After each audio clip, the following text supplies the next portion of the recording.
ఏ కారణం చేత రాలే, ఎందువల్ల రాలే మీరు ఆలోచన చేయాలి. కాంగ్రెస్ అరిచేతిలో వైకుంఠం చూపించి అడ్డగోలు హామీలు ఇచ్చి రాష్ట్ర వ్యాప్తంగా రైతుల ఉసురు పోసుకుంటా ఉన్నది. రైతు బంధు ఇయ్యలే. రైతు బంధు వచ్చిందా? రైతు బంధు వచ్చిందా? రైతు బంధు వచ్చిందా?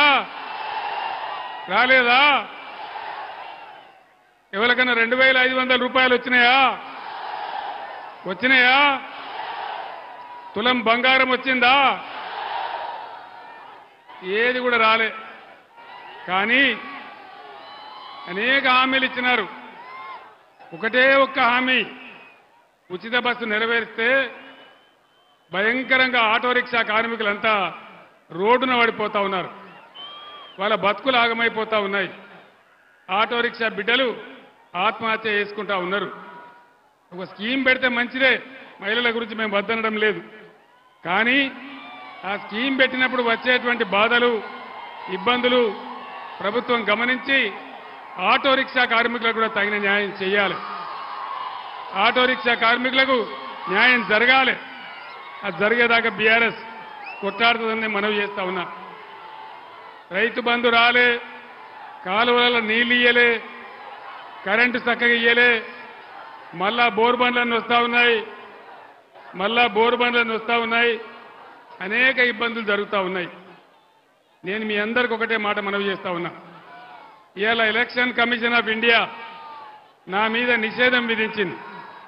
48 గంటలు కేసీఆర్ ప్రచారం చేయొద్దని, ప్రచారంలో పాల్గొవద్దని నా మీద నిషేధం విధించింది.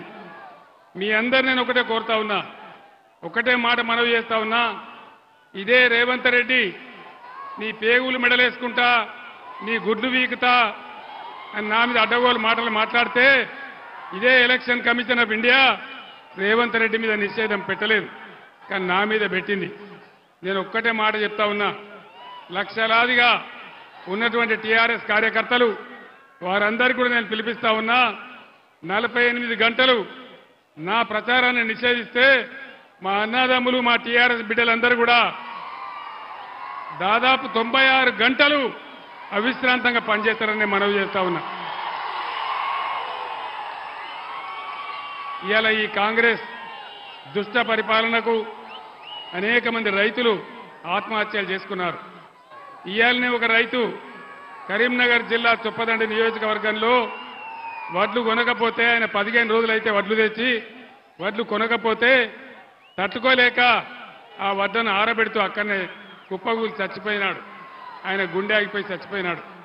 మీ అందరినీ కూడా నేను కోరేది ఒకటే, ఈరోజు కాంగ్రెస్ అరచేతుల వైకుంఠం చూపించి 6 గ్యారంటీల పేరు